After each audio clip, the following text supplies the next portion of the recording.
Hello and welcome to Camp Kaiju Monster Movie Podcast. My name is Vincent Hannam. And Matt Levine. And we're here to talk about all of our favorite monster movies. The good, the bad, and the downright campy. And asking if they stand the test of time.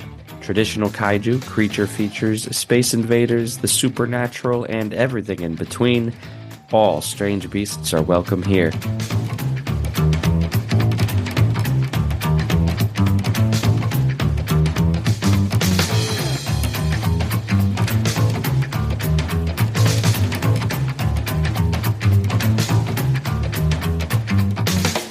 All right. Hey, everybody. Welcome back to camp. This is Vincent here, flying solo this week. Matt is still taking some well-deserved time off, and I had a little break in the schedule, and I thought, let's reshare the love we have for 1942's Cat People. So the conversation you'll hear after this isn't exactly a new episode, but it is definitely worth listening to if you haven't checked it out already. It's back from season 2 of Camp Kaiju when Matt Levine was known as La Spleen. Friends of the pod will get a chuckle out of that. Matt La Spleen Levine. And before then, I'm just going to vamp here. I'm going to tell you what's going on in my world, what's going on in the world of monster movies, and kind of create like a sitting around the campfire type feel. So thanks for listening. Thanks for hanging out, literally. And we'll have a good time here for 10, 15 minutes. All right, let me get my notes up here. So, gotta say thank you to our patrons, Jason, Chris, Sean, our anonymous patron, and Peggy. And special shout out to Sean. Sean runs a podcast all about giant robots, mechs, if you will, mechas. Think about Power Rangers, tokusatsu, the Japanese tradition there. So his podcast is called Toku For Two. I would definitely recommend friends of this podcast checking out Toku For Two. I think there's a good overlap there. The Venn diagram, if you will, does overlap. We've talked a little bit about mechs on Camp Kaiju with the Mighty Morphin Power Rangers movie, and within the Godzilla sphere, Terror of Mechagodzilla, for instance. Ultraman, I would say, definitely falls within the tokusatsu umbrella 100%. Now, is Ultraman a giant robot per se? No.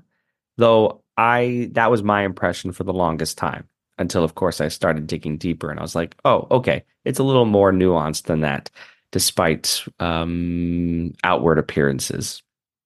But anyways, Toku For Two, check them out. If you are interested in becoming a patron at Patreon, you can visit us there, patreon.com/Camp Kaiju. For as little as $5 a month, you can get discount on merchandise, events, personal thank yous, and priority comments. And later on in this little segment here, I will read some comments. I will dig into Minia's mailbox and feature your voices as much as I can. So whether or not you want to be a supporter, please leave us comments wherever you listen, YouTube, Facebook, Instagram. Our email is campkaiju@gmail.com, and our website is campkaijupodcast.com. And you know it, you can also call the Kaiju hotline at 612-470-2612 and leave your literal voice on the show. Now, that's going to come in handy when we get into some trivia next month with Kai July. We have a trivia partner. Her name is Naomi Osborne. She leads a bar trivia, a movie-themed specific bar trivia here in the Twin Cities. And if you happen to be local, go check her out. She and her trivia partner, John, are at Indeed Brewing every first Monday of the month, and it is called If I Only Had a Brain Movie Trivia. You can find them on Facebook. But stay tuned to Camp Kaiju to get in on some of that trivia action. You have the chance to win merchandise and just have some fun answering some monster movie trivia. What could be better? All right, what else? Yeah, we do have Peter Lorre. I know I was fielding some questions about Mr. Lorre. He is on standby now. He is doing this completely of his own accord. You know, you may hear rumors of coercion. I want to assure you that he was a willing participant to come out of his grave and be a part of the podcast. So we're really excited to have him on the show, and Mr. Lorre will be covering silent monster movies, silent horror films from the 1920s, again in July when we really kick off season 4 here of Camp Kaiju. All right, well, what else do I have on my agenda for tonight? Oh my gosh, huge thank yous to everyone who reached out regarding the season 4 announcement.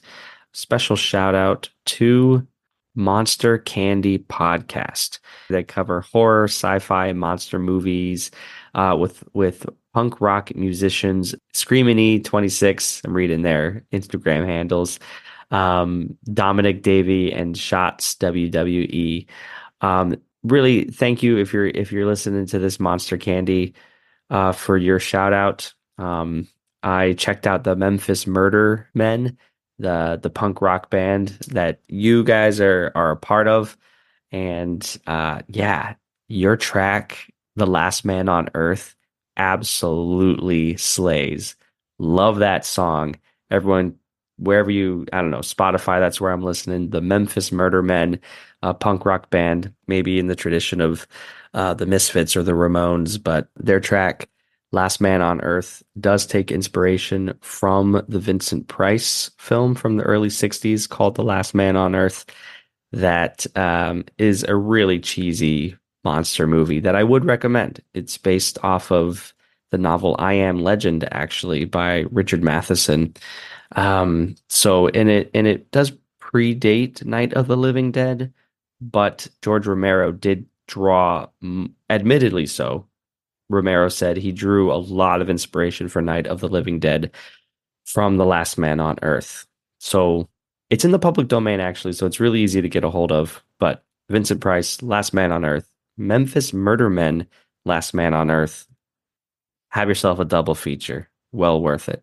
Some other movies I've seen lately with the passing of Roger Corman, I dove deep into his Poe cycle. These were a number of films based on works loosely based on some stories by Edgar Allan Poe. Many of them star Vincent Price. And I would just have to shout out The House of Usher, The Raven, and oh my gosh, the one that's not even a Poe story, but it's an H.P. Lovecraft story. That would be not Die Monster Die. Oh, I gotta look it up. Gotta look it up. The Pit and the Pendulum, Premature Burial. That one stars Ray Milland, actually, of the Man with X-Ray Eyes fame. Okay, here's the one, The Haunted Palace. Now, this is shares the name of a Poe story, but it's actually a H.P. Lovecraft adaptation of the case of Charles Dexter Ward. And this stars Vincent Price, and honestly, The Haunted Palace is among the best of Roger Corman's Poe movies that I have seen. So really twisted, nightmarish, gothic, witchcraft and sorcery. You get all that in The Haunted Palace. And yeah, it definitely is worth a watch there.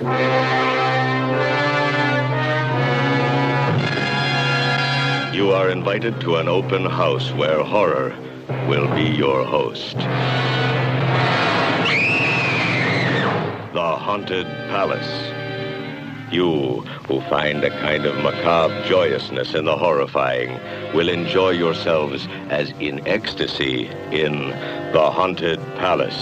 Starring Vincent Price, a being who lived and died and lives again. I'll not have my fill of revenge until this village is a graveyard. And intriguing Deborah Paget, whose appealing beauty inflames the blood of the bloodless. Charles, please. Well, I've been very busy, but I'm back now. Charles, no! I have the whole night before. his violent, torturous passions inflict both pain and terror. Lon Chaney, carrying on a family tradition of masterful motion picture horror, while the strange and feared new master of the haunted palace reaches for the skeleton of one long dead.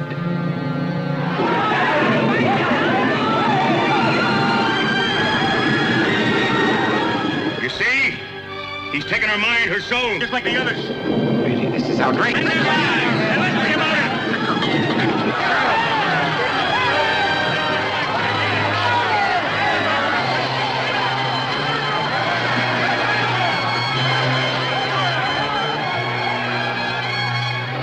Night onward, you shall bear my curse.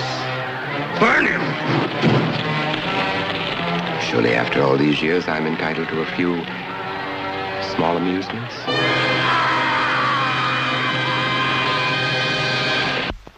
We switch you to the state capitol, where His Excellency, the Governor, is speaking from the Executive Mansion.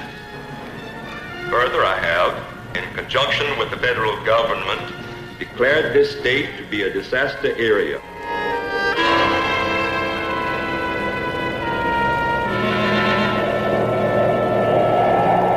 I was sent to keep you here until they come. To kill me.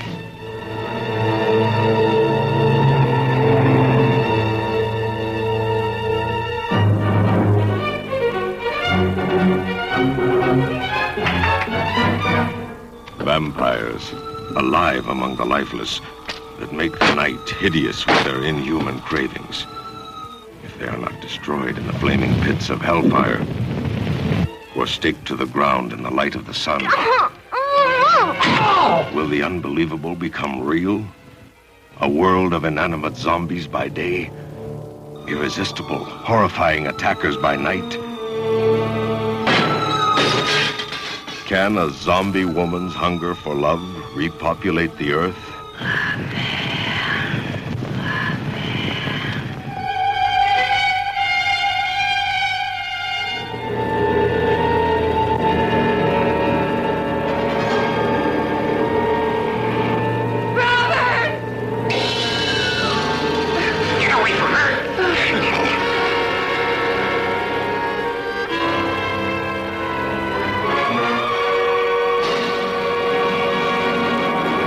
Movies that are out currently, well, we do have Godzilla -1 that did drop since our season 4 announcement, currently streaming on Netflix. So do check that out. We won't feature a review of that movie on Camp Kaiju until November, but I think we can wait. I think, we can let some time pass, and by November, we'll be celebrating 1 year since its release.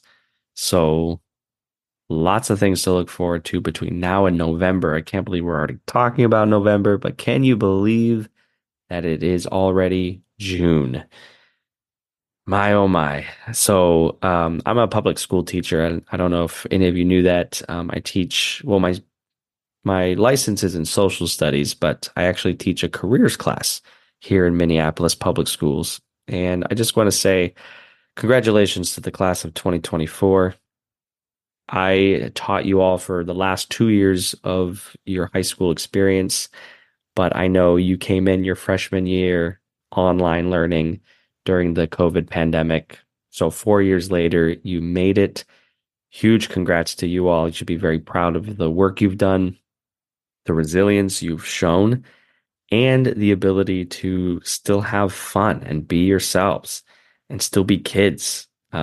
Sure, now it's time to be adults, but hopefully those of you listening to Camp Kaiju take the message that you could still carve out a bit of childhood for yourself. You could still indulge in a little whimsy, a little escapism amongst all the adulting that you do have to do. I'm still your teacher here, Evie, Monty, others who are listening.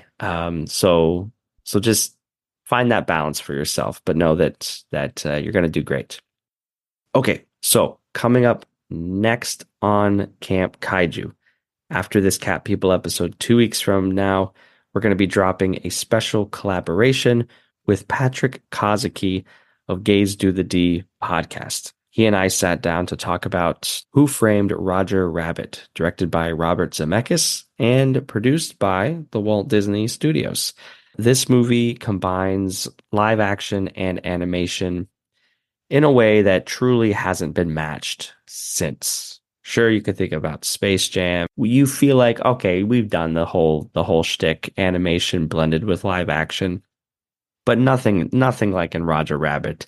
If you haven't seen it, it's 2D animation for all you artists out there, young artists who might not have been exposed to something quite like this. It's a real visual treat. And Patrick and I have a lot of fun diving into the technical aspects of how this movie came to be, as well as nerding out about our love of not just animation, but the Disney characters and the Warner Brothers characters and Looney Tunes. And Patrick obviously is, Team Mickey, but I love Looney Tunes. Bugs Bunny's my boy. And I think that the chance to see Bugs Bunny and Mickey Mouse in the same movie shouldn't be underestimated. And again, it is something that we will never see again. Such a collaboration between two major studios, Warner Brothers, Disney, and many other animation studios as well, lent their characters, their IP to this movie, Who Framed Roger Rabbit. So 2 weeks from now, look out for that. It's a new collaboration we're starting called Magic and Monsters. And hopefully if Roger Rabbit is a hit with you all, Patrick and I will reunite and bring you something, maybe 4 episodes a year, looking at specifically Disney movies that touch on monsters or strange beasts. And there's a lot from Disney, especially if you look at their Touchstone label and their more adult fare. Pirates of the Caribbean comes to mind, in addition to the obvious animated features, Lilo and Stitch, Monsters Incorporated. So hopefully you're into that. That drops 2 weeks from today. Now, this episode is all about Cat People. Matt and I are going to talk about this 1942 movie from RKO, directed by Jacques Tourneur. Before we get to that, I think we are pretty good for some time here, so I'm gonna read us some Minya's mailbox, and I specifically want to give a shout out to Robert Thompson on YouTube. And Robert commented on our video Attack of the 50-Foot Woman, simply saying, playing in Minot, North Dakota this weekend. Robert, I hope you enjoyed that. What an incredible movie to see on the big screen. That was 8 months ago, this comment. So for those of you living in Minot this weekend, you're like, oh boy, got to get that on the calendar. You missed it. But give credit where credit's due. So shout out to Minot, North Dakota for playing Attack of the 50-Foot Woman. Okay, this is from Kangaroo on YouTube. And this was a comment on our Troll 2 episode. And Kangaroo says simply, can we get Velocipaster? Now, Kangaroo, you're not the only one to request Velocipaster. It's a movie from 2017. It's about a priest who loses his parents and travels to China, where he inherits a mysterious ability that allows him to turn into a dinosaur. Although he is horrified by the new power, a sex worker convinces him to use it to fight crime. Velocipaster is a movie I have heard about. I think it is a newly minted cult classic. It looks like, a modern B movie, lots of questionable CGI, but the spirit of the film looks very, very genuine, very entertaining. And yeah, I would love to talk about Velocipaster at some point on Camp Kaiju. No promises it's at the top of our list, but we hear you, Kangaroo, and others who have requested Velocipaster. So thanks for writing in. And of course, if anyone else out there wants to write in or call in to Camp Kaiju, the links to do so are in our show notes, anywhere on social media. I'll find it. I'll read it. And of course, I will feature any voicemails you leave on the Kaiju hotline. This is the tale of an up-and-coming movie star named Roger Rabbit and a down-and-out private detective named Eddie Valiant. Ooga booga! Every moment they were together was a new adventure in trouble. Hide me, Eddie! Please! It's a motion picture about friendship. Get easy, Billy! Please, Eddie! Don't throw me out, you're making a big mistake! Love. Compassion. All right, I'm sorry I yanked your ears. All the time you yanked my ears? Murder. Marvin Acme. The rabbit cacked him last night. Remember, you never saw me. Sex. I'd do anything for my husband, Mr. Valiant. Anything. And violence. Tunes gets him every time. You wouldn't have any idea where the rabbit might be? Got a thing for rabbits, huh? The whole thing stinks like yesterday's diapers. It's a comedy a little different from all the rest. I'm a pig! I'm a tune. I'm not bad. I'm just drawn that way. But tell me, Eddie, is that a rabbit in your pocket or you're just happy to see me? Touchstone Pictures and Steven Spielberg present a Robert Zemeckis film. We tunes may act idiotic, but we're not stupid. Who Framed Roger Rabbit?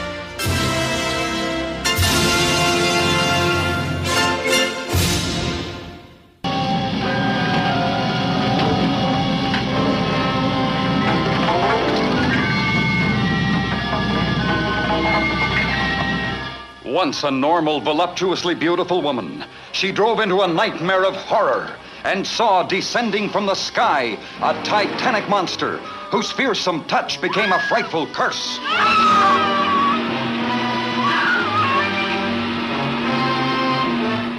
You think I'm drunk, don't you? All of you! I'm not drunk! I'm not! You've got to believe me. Please. It was right in the middle of the highway, 30 feet tall. Once she's in the booby hatch, throw the key away. That'll put you in the driver's seat. You'd make a wild driver, Harry. With $50 million. What she saw was beyond belief until others, too, faced its hideous, uncontrollable menace.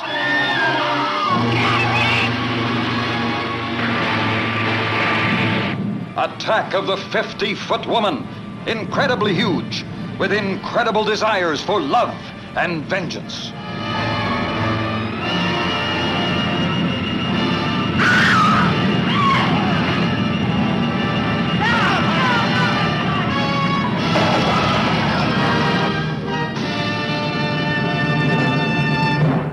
Across the centuries comes this exciting story of a modern girl cursed by an ancient legend.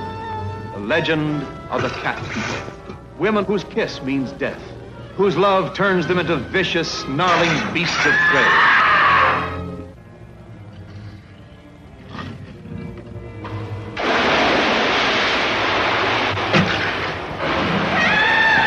Twice I've been followed by something that was not human, something that attempted to take my life. I believe that was the cat form of Irena. Why should she wish to harm you? Because I'm in love with her husband. It's shut now. Just a minute ago, it was open.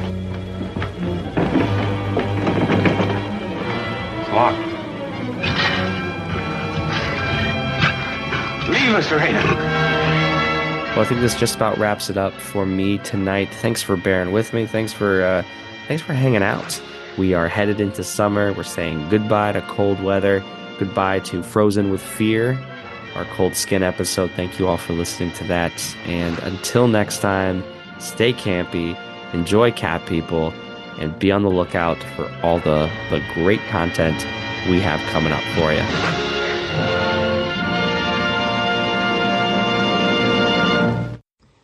Hello, Kaiju crew. Welcome to Camp Kaiju Monster Movie Talk.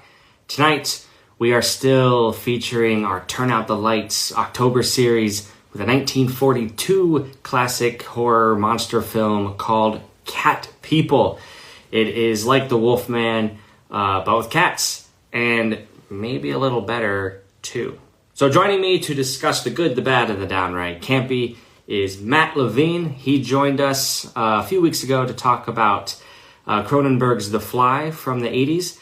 And Matt, I'm so happy to have you back. I'm going to let you in the room here, and we'll get started about all things cats and all things people. Thanks, Vincent. It's good to be here. Thank you for having me. Yeah, buddy. How you doing? I'm good. How are you? I'm good. I'm drinking a glass of wine. I'm drinking a gin and tonic. Hey, cheers. Cheers. Cheers to you as well. It's almost too cold to be doing this on my front porch. I feel like maybe this is the last week that I can actually do so here in Minnesota, but I will take advantage of it while I can. Good point. Yeah. Though it's been nice out today. But yeah. Yeah, for sure. Yeah, I don't even know where to start. So you've been good.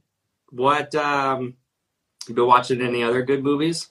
Yeah, definitely been trying to do Horror Fest recently. So, the month of October obviously is the perfect time for it. A couple days ago, I watched a movie called Scissors from 1991 with Sharon Stone. Pre-Basic Instinct, kind of a thriller. It's very strange, kind of surreal, very campy. There are no monsters, but other than that, I felt like it would be a perfect addition to this series. It was originally written to be an episode of Alfred Hitchcock Presents, and then they sort of expanded it to feature length many years later. Very interesting. Yeah, I was kind of, slightly blown away. It's not a great movie, but it's a really fun, very, very good movie. So that was great. I've been watching some of the Halloween movies. It's about that time. So the first sequel, Halloween 2 from 1981, is, really well shot. I mean, it's pretty by the numbers, but it's really fun, really entertaining. Yeah. A couple movies which are sort of pseudo-horror movies, but not actually scary. Black Moon by Louis Malle, which is kind of a surreal sort of fantasy type thing. Eve's Bayou from the 90s, Samuel L. Jackson. A bunch of horror. What have you been watching? Cool. So not horror, but it was kind of dark, was the Cruella movie. Surprisingly good. It's an average by the numbers movie, but I expected far worse. So I was happy with it. Okay, that's good to hear. This coming weekend, I will be watching An American Werewolf in London, a personal favorite. Last night, Ellen and I watched a movie neither of us had seen, but I had heard about, Hellraiser. Yes. I wanted to see, have you seen it? I almost want to talk about this. Yeah, I haven't seen that in a long time. That's a crazy, extremely gory movie. I feel like maybe it relies a little too much on the gore and the disgusting factor more than actual scariness. But yeah, I mean it's sort of legendary among gore fans or whatever. So yeah, well, I was like, Ellen, it's a cult classic, but I know it's got its reputation is quite gory. She's like, let's do it. And I was like, I love you. Let's do it then. Yeah. But aside from the gore, there's a pretty good, decent story in there too that I enjoyed. I'm interested in the sequels to a point, but maybe next year. I'd have to space those out a little bit. Yeah, that's probably a good idea. I feel like I'm due for a rewatch on those as well. It's been a long time, but yeah, I mean, I feel like if you would watch all those sequels within the space of a week, you would just curl up inside of your house and never leave again. So that would not be advised. I know. And just another quick aside, I've always kind of been a fan of the Halloween series as well. So, I haven't gone super deep into it, but yeah, Halloween 2 is great. I like Season of the Witch because it's just its own thing. Yeah. Yeah, that's an awesome, fun movie, and I love pseudo sequels that are not actually really related to the previous movies in the series. Yeah. Not to sort of get to this too early, but you could say The Curse of the Cat People is sort of similar in that way. So yeah, I mean, Season of the Witch is awesome. I don't really love the Rob Zombie versions of Halloween, but the more recent ones are actually pretty good. I have to admit I have not seen Halloween Kills yet. I'm very excited, though. But yeah, it's a good series. One of the best. Yeah, maybe we'll include that sometime in the future. I don't know. You could go either way on the mythos of Michael Myers. Like, is he just a normal serial killer, or is he a force of nature, supernatural entity? Yeah, I don't know. No, it's a good question. That's one of the most interesting things about the series, and I think he is, the boogeyman, like the modern day version of the boogeyman as far as horror movies go. So yeah, he's my book. That's yeah, cool. Well, we can make the argument. So yeah, feel free to bring a Halloween movie to the show. Nice, I would love to in a future installment. Yeah, absolutely. So Cat People. I'm so excited to talk about this movie. I watched it last year for the first time. I had heard that, I was watching something about classic horror movies, and someone featured it as the first jump scare in cinema. And that had me curious. So I checked it out. I freaking loved it. And then this year I was like, I have to talk about it from an analytical point of view. Because last time, it just kind of washed over me. But last night I rewatched it with my notebook, and man, the notes were flying. Mostly good, 99% good. So yeah, what do you got? What's your history with the movie? Same for me, pretty much. I first watched it kind of a long time ago. I want to say 15 years ago, maybe a little bit less. But I had heard so much about these collaborations between Val Lewton, the producer, who made all these great low-budget horror movies for RKO, and Jacques Tourneur, the director, really great director who was a transplant from France to Hollywood and made not only Cat People, but also I Walked with a Zombie, Out of the Past, a number of other really great movies. So I had heard so much about these collaborations, and Cat People was the first one that I saw. And I feel like it's not often that you're blown away by such a subtle movie, but that's kind of what happened the first time I saw it. And I've seen it several other times since then. I'll, give a shameless plug to I Walked with a Zombie, which is my favorite of their collaborations, but Cat People is a close second. Okay. And it's one of the best horror movies of that period in American cinema, in my opinion. Well, that's great, because before Cat People, honestly, my only experience with classic 30s, 40s horror movies are the Universal monsters, which I'd seen since I was a kid, so I was completely desensitized to any horror that's there.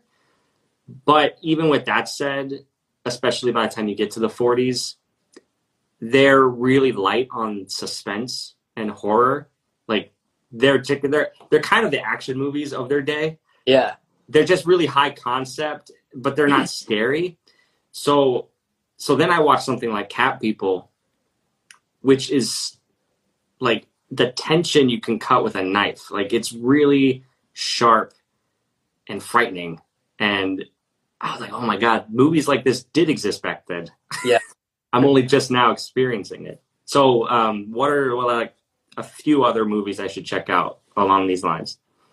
Well, I think right away I have another Val Lewton movie, The Seventh Victim, although that's directed by, I think it's Mark Robson. I could be wrong about that. I'm sorry, I can't remember the name. But that's a really good movie. That's kind of about a cult in New York City, and a woman sort of goes to New York to investigate the disappearance of her sister, I believe, and sort of becomes embroiled in this cult. That one's really, really great. Let's see here. This is not really all that similar of a movie, but I just watched The Most Dangerous Game yesterday. I've wanted to see that, yeah. Yeah, it's really fun. It actually, I was thinking of it because it is kind of like the action movie of its day. It's from 1932, so it's pre-code, so you get some sort of graphic violence and I love pre-code movies. Yeah, I mean, I feel like many people are not aware of all these great sort of sex and violence filled movies from the early 1930s. It's such a shock, and they're so fun to watch. Yeah. Yeah, The Most Dangerous Game is really great, but not really necessarily close to Cat People.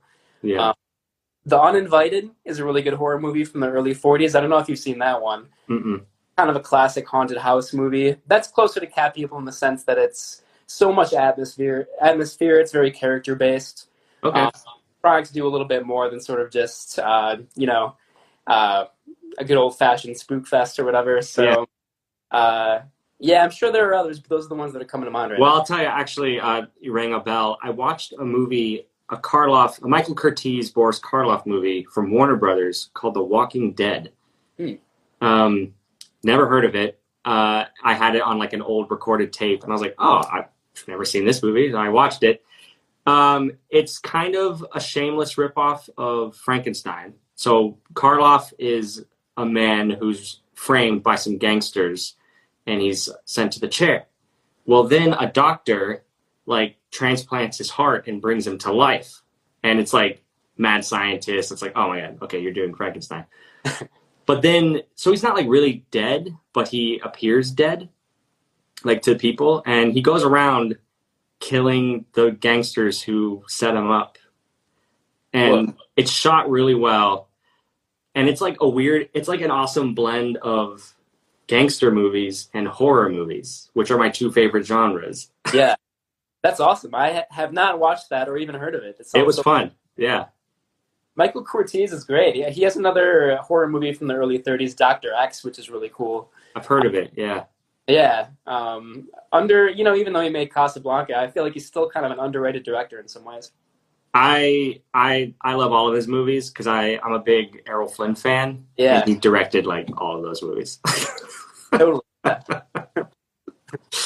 Okay. Not to get too off topic. Cat People.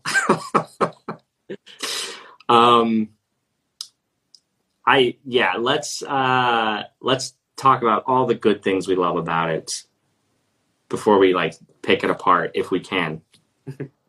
I'll start off. I love the direction. I think in the hands of a lesser director, this could have just been a run-of-the-mill horror movie. And I was listening to some commentary about it today, actually, just on another podcast. And the history, Val Lewton specifically wanted something really smartly done.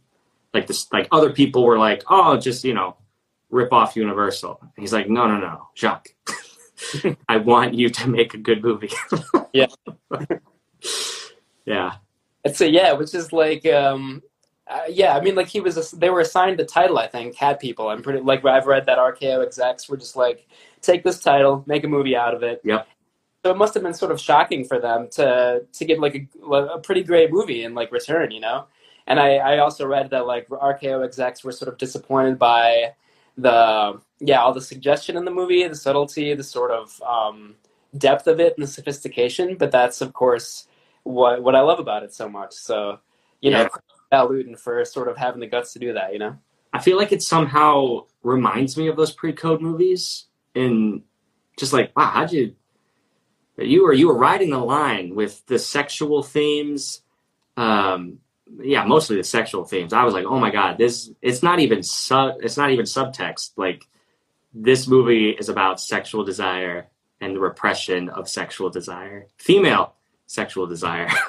Yeah, for sure. It's a kind of a courageous theme to bring up in Hollywood at that time. Yeah, especially for RKO was kind of at the top of its game around that time, but I know Citizen Kane lost it a lot of money and they were kind of struggling. So for a struggling studio to sort of put out a movie like this, it took some, it was a risk. So that's pretty admirable. And I read it. It was an immediate success, raised the star of everyone involved. RKO, of course, and then, it was well received. Yeah. But yeah, you're totally right about I think the comparison to pre-code movies is right on. And I think even though there's not that much on-screen violence and the sexuality is for the most part implied, it's a very adult movie. And, I guess you could say that maybe the main character of Irena is sort of punished for her sexuality, but I don't think that's exactly correct. I think she punishes herself for it. And I think, the movie sort of has a lot of sympathy for her and her inability to have a relationship with somebody that she loves because of all these sort of deep-seated anxieties and traumas that she's sort of dealing with. So, the comparison that you made. And one of the things I love so much about this movie is that it's really character-based. I think that usually makes horror even scarier when it's rooted in identifiable characters. So and to that end, I know Luton and Turner wanted to set it in contemporary America. Like, I know some people were like, it'll be like a gothic Victorian thing. And they're like, no. Things are scarier when they're relatable, when they're just normal people and shit goes down. Yeah, totally. And I mean, despite the subtlety and the suggestion, I would also say that Cat People, and I hope I'm not jumping the gun or talking about scenes that you wanted to talk about, but I think this, I was going to say, I think it has two of the best horror scenes in American cinema from around this time. That's the chase scene on the city sidewalks when Alice is being sort of stalked on the sidewalks at night, and then the swimming pool scene. I think those two scenes are still very scary and still some of the best made suspense or horror that I've seen in any American movie, regardless of the time period. Really, really classic scenes. Yeah, and I'll add to it, for my money, the scene is towards the end where what's her character's name? The main woman, Urena. She is the Panther and confronts them in their office. Yeah, incredible scene. Oh my god. So yeah, lots of jumping around, but those. So let's talk about those three scenes then. If you turn out the lights, you put this movie on. Those scenes are frightening. I knew what they were coming, but I was still scared, and I want to why? How do you craft something like that as a director? What is it? Is it the lighting? Is it the sound? Is there any one thing? I think it's all of it. I think it's a great point that you make. Yeah, everything really comes together. I think in that scene where Alice is being stalked on the sidewalks, that is just one of the most perfectly made sequences I've ever seen in a movie. And I know that sounds hyperbolic, but I think it's totally true. Every edit, every camera angle, the sound design, like you were talking about. And that's also you were talking before about the first sort of jump scare in American movies. And that's where it happens when the bus suddenly pulls up and there's this loud screeching sound effect. Yeah.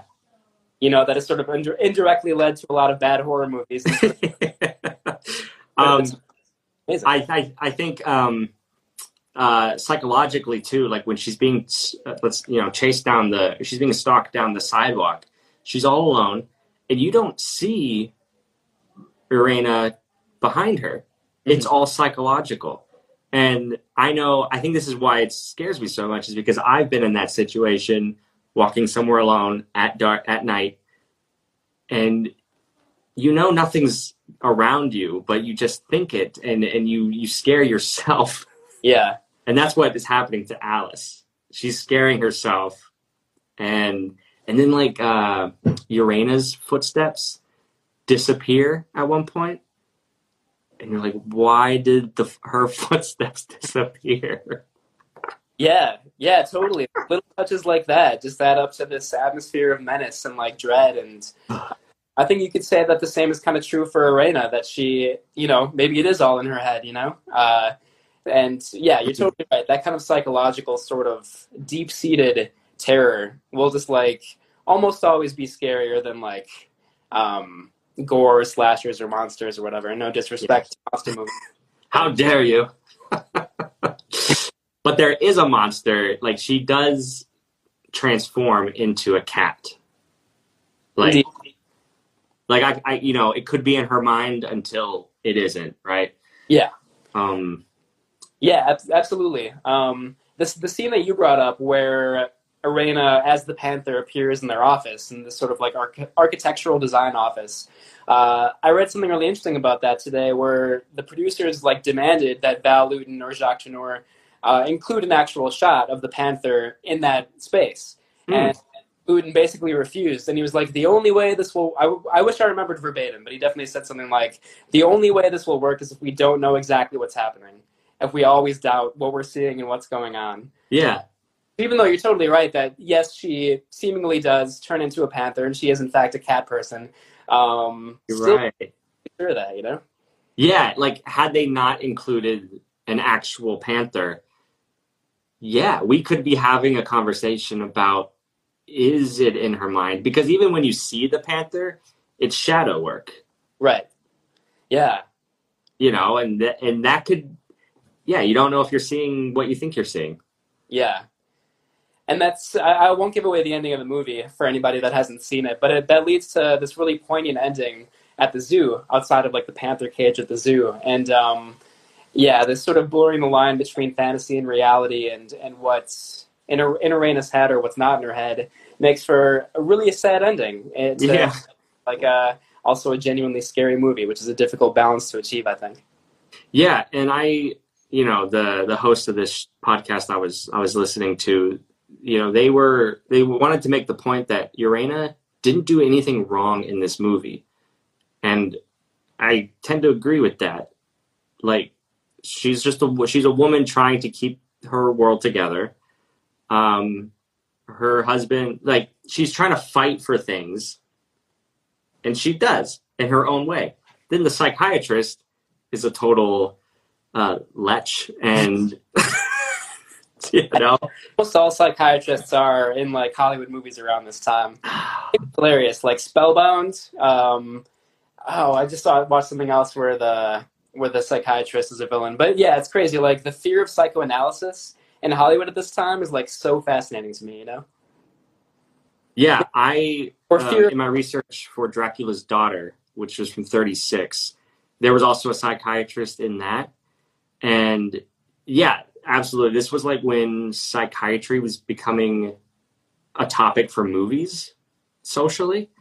Yeah, and they served a perfect character archetype in horror films because they could ask these probing questions of the mind, but then they always come off as, I don't know, lecherous creeps or know-it-alls, and they all die in the end. Yeah. Or just like equally as messed up as the people they're trying to treat, you know? Yeah, which is really interesting. Yeah. Sorry to take away from the point that you were making there, though. No, I don't even remember the point. I was gonna shift to like images and symbolism. The movie's chock full of them. If you have any like that come out, I'll let you speak first. Otherwise, I've got a list of things that I would love to talk about with those three really scary scenes. Definitely. I mean, there is one visual symbol that comes to mind, which is kind of a good bridge from what you were just talking about, I think, which is the statue of the King of Serbia, King John of Serbia, I think it is. Yeah. Slaying a wild cat that's in her apartment. Yeah. And one of the many fascinating things about her character is that she is an immigrant. She's from Serbia, of course, and she's living in New York. And I feel like the movie has a lot of sympathy for what immigrants go through living in the United States and trying to adapt and assimilate. I think we see this in the scene where they go to the Serbian restaurant as well, and there's the other Serbian woman who talks to her on the night of her wedding to Oliver. So yeah, the statue of King John of Serbia is a really powerful, I think, visual metaphor for her upbringing in Serbia, which she feels like she descends from a race of cat people who, I wish I remembered all the mythology for how they came about, but the people of her village supposedly became sort of witch-like when they were occupied by these Mamluk, I think they were called, this occupying force. They descended into evil, and Anna thinks that she, along with many other witches or cat people in her village, fled into the forest to escape genocide, basically. Yeah. So she's still affected by that history, which she's certainly culturally part of, if she's not personally part of herself. So that's maybe a long-winded way to sort of combine the sympathy for her character with the use of visual symbols in the movie. But that statue of King John slaying the cat is one of the best in my opinion. I really like that because, so I have two related points to what you just said. So we're on the same page. Her immigrant status, I think, is just a really unique story element for this time period anyways. on top. But actually, what I took away from her was her relationship with Oliver, who's this like traditional, clean-cut American, and the way he talks to her is like, oh, forget that, your home country stuff. Like, you're an American girl now. This is what we do. We kiss. And I was just seeing him as a representation of like American naivete about the rest of the world. Also, his character in a 2021 lens is the definition of white male privilege. He says at one point, like, I've had the easiest life possible. Like, I had like no childhood trauma in my life. I've always had it really easy. I know. But yeah, you have, man. Indeed. You sort of admire the fact that he says it so blatantly. I know. It's just like, you're such an idiot. You're a lovable idiot, but check yourself, good sir. Yeah. Because he for people who don't know the movie, Urena and he get married. They start a relationship, but she is scared and hesitant to have any physical contact with him because any rise in her emotions, sexual or otherwise, will trigger this transformation into a cat, and she will kill him. So that's kind of like the main dramatic conflict of the movie, is that they've been married for months, it seems like, without even kissing each other. And this puts a strain on their marriage. Oliver ends up falling for his female coworker, who reveals she's always loved him. And that causes jealousy in Urena, and then, chaos ensues. Yeah. I didn't realize that we never actually provided a plot synopsis. Me neither. Important thing to do. We'll get better at like nailing down a format for these. Yeah. That's important information. Yeah. So with that said, Oliver is just like this very sexually frustrated man. So he has, I think his drive and desire that causes his actions are relatable. And like everyone just has strong motivations, I feel like. Yeah, I don't think he's not a monster, to use a figurative definition of that word. He doesn't do anything too terrible. Like, he is patient with her, but his patience does run out eventually. And it is like pretty relatable, and that kind of does make the movie a little bit more affecting, I think, both the sort of horror elements and the drama elements, And I think the scene where Oliver and Alice, his female coworker, with whom he falls in love, when they go to the museum and Urena goes with them, and Oliver and Alice just like go off on their own and like ignore Urena. They're like, "Oh, we'll meet you in the lobby later," and they literally walk away from her. I would be pissed if I was her too. Like, yeah, it's a very poignant scene, I think, when that happens. Yeah, that's what I'm saying. Like, Urena, ultimately, I don't think she's doing anything that's something that she's not doing things any of us would not do. Right. Like, she's feeling human emotions, but she also can't, or she'll become a cat. So it's a tough break for the girl. We've all been there, A few other things I wanted to rattle off. With Oliver and Alice, male and female coworkers. I don't think I've ever seen that in another classic movie. I'm not saying that example doesn't exist, but you'd expect Oliver to be, just with the guys, and maybe Alice is his secretary. But in this case, they're equals, and I found that really unique and refreshing in a sense. Yeah, that's a good point. I think maybe that's something you see occasionally in screwball comedies, like His Go Friday comes to mind. That's true. Yeah. It's not exactly a screwball comedy, but I feel like there's kind of colleague friction in the workplace. some sort of like mutual respect, but also mutual animosity in that movie as well. But yeah, it's a good point. Yeah. Definitely are equals, and Alice is a pretty well drawn. She seems like a real person. Yeah, and that scene in the swimming pool. This scene, I think, is the most haunting scene in the movie. Pools are just really creepy at night. It's not the first movie I've seen where it uses a swimming pool as a set piece. Mm-hmm. Second, she goes into the pool because cats don't like water. So I saw that as a refuge. On top of that, with all of Urena's witchcraft talk, like there's a clear sense of religion in this movie. Mm-hmm. And I was like, holy water? It's not a pool of holy water, but I don't know. I was just like, there's a lot of water repelling the beast.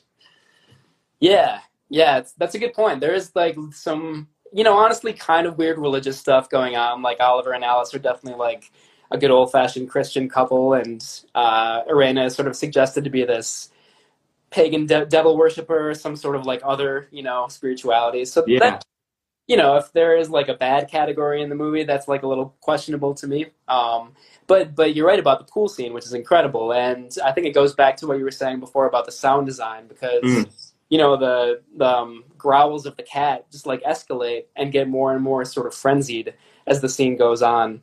And then afterwards we find out that Alice's, robe, her bathrobe or whatever, has been ripped to shreds while she's been in the pool. So there's just so much suggestion and so much perfect kind of construction to that scene. It's really, really effective. And then with that scene in the office, the lighting in all of these shots, I noticed by the end, the director's using lighting via a lot of, like, I guess practical lighting that's already on set. Like a lamp will fall over, and that's what casts the light in the whole scene, or like in the office, like they're on those drawing tables that are giving off the light. Yeah. And that's what's lighting the scene. Right. Yeah, it's really effective, really spooky. But it's also kind of like accentuated just a little bit more beyond reality, Obviously the black and white does that a little bit too, but just like the really deep shadows, like extending all the way into the back of the frame, like really lighting. Yeah, totally. It's like a realistic sort of context for the lighting, but it's one step beyond reality, I think. Yeah, and I think this movie looks exceptionally well in black and white. Yeah. Like, because, not every black and white movie looks good in black and white, but the use of shadows is perfect. Yeah. Nicholas Musuraca, one of the best cinematographers of, so-called B movies or sort of lower budget movies of the era. There you go. Big fan. What? Yeah, I mean, yeah, there's... okay. So, did you catch, I'm sure you did, all of the phallic symbols in the movie?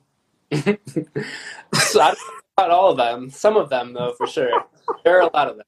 Yeah. She was having, there's this dream sequence. You remember she's having the dream, and there's animated cats, which I was on the fence with. I was like, yeah, I like it, but anytime I see animation in old movies, it kind of takes me out a little bit. I loved it. I think it's so unexpected in this movie. It was trippy. Right away. Yeah. But she dreams about the sword. She dreams about a key, something else that goes into something. And then I was like, oh, she's a cat. Yeah, I gotcha. Yeah, you get me. So I was just like, funny. Yeah, I mean, which makes sense for, you brought up sexual repression right away at the beginning, and that's totally it. I mean, I think that's one of her main sort of, what's the word? Inhibitions that she's trying to deal with. Yeah, and King John, like that statue you mentioned, is spearing the cat with his sword. Yeah. So again, in my view, another clear sexual innuendo. Yeah, it reminds me, it's not a phallic symbol, but it reminds me of a scene pretty early on when she and Oliver are in her apartment and they're listening to the cats in the zoo, and the zoo is like right next door to where she lives apparently. And they're listening to these lions roar, and she's like, I love listening to the lions roar.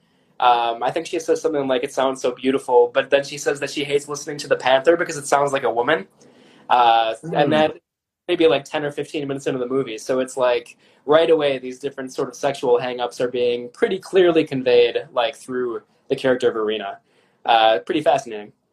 Yeah. There's a podcast from Bloody Disgusting that I like called Horror Queers. And they talk about horror movies through a queer lens. And they haven't talked about this movie, but I can't help but watch horror movies now with that in my mind. At one point I was thinking, is Oliver okay with not having physical relationships because he has to be married to somebody in this time period? But then he clearly chooses to be with Alice. So I was like, well, maybe he's not gay, but it'd be really interesting if he was. Yeah. He's weirdly asexual, I think, though, even in his relationship with Alice, you know? That's true. Yeah, it's not his movie, so we don't need him to be sexual in any way. Right. But that's a good point. Maybe largely a result of censorship and what they could portray at the time as well. But you do get the sense that Oliver is sort of just like desperate to marry anybody in a way, you know? Like, right? Yeah. Like a week of meeting each other, it seems. Yeah, I was like, why are you so willing to be okay with not having sexual relationships? Which is fine. Like, I also just want to be clear, because I think that this is like my one critique, maybe, and it's not like a critique, I just want to bring it up. We're two men talking about a movie that, is about a woman and her sexual life. So at least for me, any lens I speak through is going to be colored by my experiences as just a man. That leads me to the fact that men made this movie about a woman. It is about a woman catfighting with another woman over a man. And I was like, it doesn't bother me, but through that lens, It's not the most up to date, I guess. That's very true. I think like within the context of its time, it is. I think it does show more sensitivity towards what a woman would go through with like the sort of self-imposed or societally imposed sort of demands about her sexuality or expectations about how she can or should behave as a sexually active woman. I feel like this movie does show a lot of sensitivity towards that, whereas like other movies of the time would require her to be a wife basically, or she would be punished for it. And this kind of goes back to what we were talking about earlier. I think maybe you could have that reading of this movie. But I still think this movie shows a lot of sympathy for her. And I think that she feels unable to be sexually active, certainly for the plot-based reasons that, the whole movie is about, but also for other reasons, which the movie sort of only hints at, which is that she can't be sexually active if she's not married. And then she does become married, and then she's worried about, maybe what will Oliver think, or what, who will she become? So it's a great point that you bring up. Certainly the point that, there weren't a lot of female directors in Hollywood at the time. You like maybe Ida Lupino and like experimental films. You could think of Maya Deren, but you're absolutely right that it was made by men, and it should be sort of read very, very carefully for that. But I still think that the movie shows a lot of sympathy for her character. Yeah, and I agree ultimately with all that as well. I think it's though she is a woman, I will dare to say that what she's feeling can be universal. Like, you don't, man or woman or whatever, if we're reading it through a sexual desire and frustration lens, that's a very human feeling. And jealousy and you're wanting to be something, but you can't, but trying to overcome your demons. And ultimately, I think she's a very strong character. Yeah. Yeah. And I think it's amazing that like all of this is in a movie that's like barely more than an hour long. I think it's like an hour, 10 minutes. It's just it's so rich. Every single scene has things to take away from it, I think. It's pretty incredible. Yes. So I really didn't have anything other than that to put in the bad category. Me either. Yeah, I mean, we've talked about some of the things which could be criticized. And I read some things about Simone Simon's performance, too, as Irena. And sort of, her sort of stilted accent. She's a French actress, so some of her English line readings are a little bit awkward. But it's sort of like you said before. I think we so rarely see central characters that are not American in American movies at this time that, even if it is awkward at times, I think the uniqueness of it more than makes up for that. So I personally would not put that in the bad category. I know some people have in the past, but there are very few things in the bad category for me with this movie.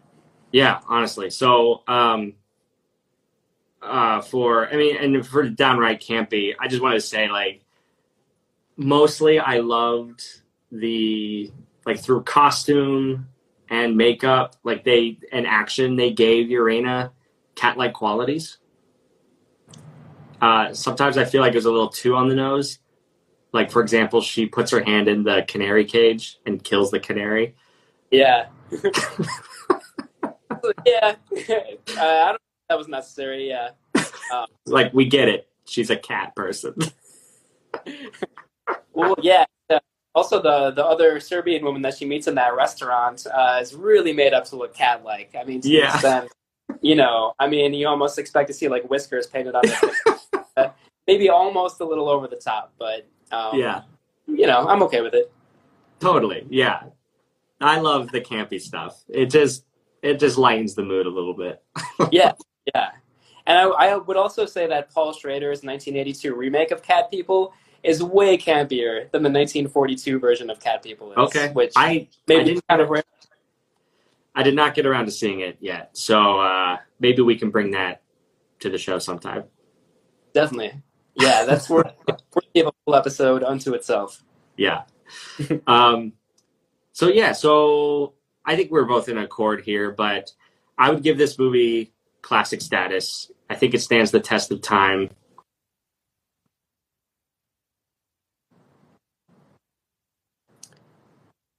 So sort of cut out there. I don't know if I... Oh, my bad. I was saying I'd give it classic status and that it stands the test of time thanks to its unique, tight pacing and direction and universal themes, concepts. It checks all the boxes.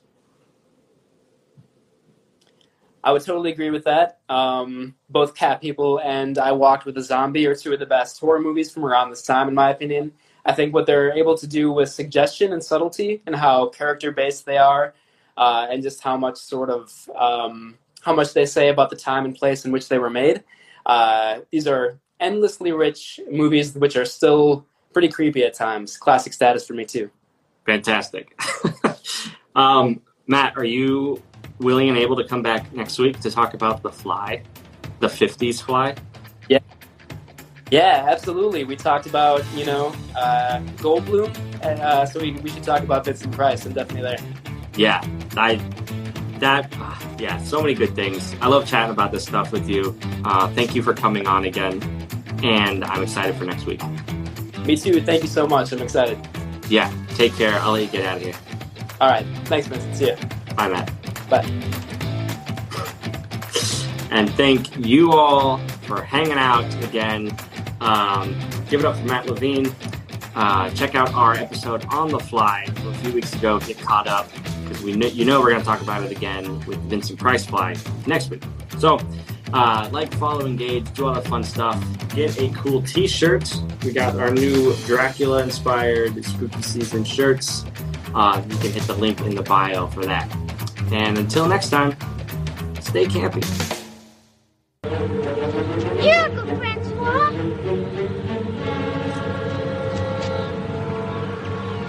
Wait in the house. There's a good boy for you.